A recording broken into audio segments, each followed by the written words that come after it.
Train पटरी से उतर गई। अगली तस्वीर देखिए जरा, गोंडा की तस्वीर है ये। गोंडा में ट्रेन एक्सीडेंट हुआ है और उसके बाद वहां देख रहे हैं ट्रेन पटरी से उतर गई है वो तस्वीर। अगली तस्वीर दिखाई जरा। उसके बाद लोग पहुंचे जिन्होंने रेस्क्यू किया है जाकर। आइए आपको बताऊं ये हादसा कैसे हुआ, कितना जानमाल का नुकसान हुआ है इस हादसे में, क्या वजह रही।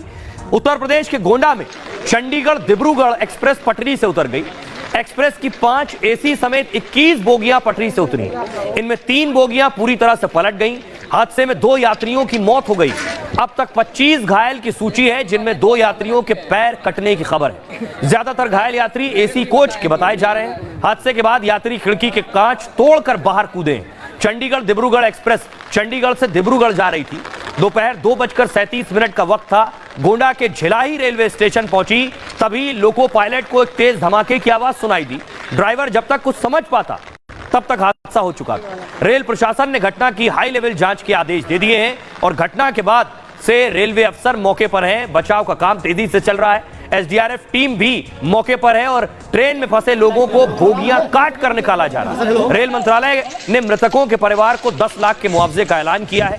गंभीर रूप से घायलों को 2.5 लाख और मामूली घायलों को 50,000 रुपए दिए जाएंगे। सुनिए जरा क्या कुछ कह रहे हैं कमिश्नर अदिति उमराव। जो गोंडा में ये हादसा हुआ है, डिब्रूगढ़ चंडीगढ़ जो रेलगाड़ी है, इसके 2 डिब्बे पटरी से उतर जाने के कारण 2 जनहानियाँ और लगभग 26 लोग घायल हुए हैं। अभी जो घायल हैं उन घायलों को हॉस्पिटलाइज किया गया है और अगर उनमें से किसी को स्पेशलाइज्ड किसी मेडिकल केयर की ज़रूरत होगी तो वो उनको उपलब्ध कराई जाएगी।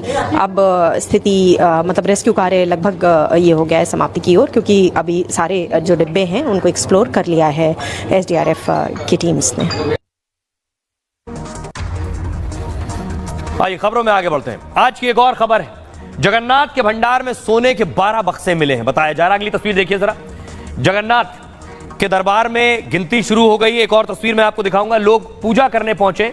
जिन लोगों को अंदर जाकर पूरी जांच करनी थी, देखना था कि कितना सोना है, वो सब आज सबसे पहले मंदिर पहुंची। वो पूरी टीम जो इसके लिए लगाई गई और ये टीम अंदर जाएगी। अंदर जाने के बाद किस तरह से गिनती शुरू होगी और आज बताया जा रहा है कई बक्से मिले।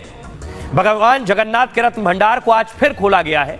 सुबह 8 बजे ही भक्तों के दर्शन पर रोक लगा दी गई थी। यहां सुबह 9 बजे रत्न भंडार कमेटी के अधिकारी यहां पहुंच गए। अधिकारियों ने सबसे पहले भगवान जगन्नाथ की पूजा की तस्वीरें मैंने आपको दिखाई। 9:51 पर जो अंदर का रत्न भंडार है उसे खोल दिया गया। 46 साल बाद आंतरिक रत्न भंडार को खोला गया। इससे पहले 1978 में इसे खोला गया था। रत्न भंडार में सोने के 12 बक्से मिले हैं बताया जा रहा है और 4 अलमारी और 3 संदूक भी मिले। दावा है सभी सोने और हीरे मोती जैसे आभूषणों से भरे।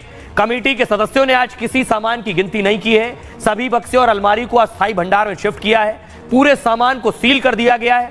शाम 5 बजे तक आंतरिक रत्न भंडार का पूरा सामान शिफ्ट हो गया था। अब रत्न भंडार अब पूरी तरह से खाली हो गया है। इसी प्रक्रिया की वीडियोग्राफी भी कराई गई है। कमेटी ने भंडार को लॉक कर चाबी ट्रेजरी में जमा कर दी है। कमेटी के सदस्य अब सामान की गिनती करके पूरी रिपोर्ट बनाएंगे, फिर रिपोर्ट ओडिशा सरकार को सौंपी जाएगी। आइए एक तस्वीर और आपको दिखाता हूं। आज रील किस तरह से भारी पड़ी वो तस्वीर मैं आपको दिखाने जा रहा हूं। इनका नाम है अनवी कामदार। अनवी कामदार रील बना रही थी खाई पर चढ़कर, यानी पहाड़ पर चढ़कर और खाई में गिर पड़ी। अगली तस्वीर देखिए जरा इनकी। ये आप देख रहे हैं इनकी बॉडी निकाली गई है, खाई में गिर गई रील बनाने के दौरान। इस तरह की तस्वीरें पहले भी सामने आई हैं, इसलिए बहुत सावधानी बरतें रील बनाते वक्त। और इस तरह की जिंदगी दांव पर लगाकर रील बनाने का कोई मकसद और मायने भी नहीं। बहरहाल ये भारत की बात है, मैं इतना ही। आप अपना और अपनों का बहुत बहुत ख्याल रखिए।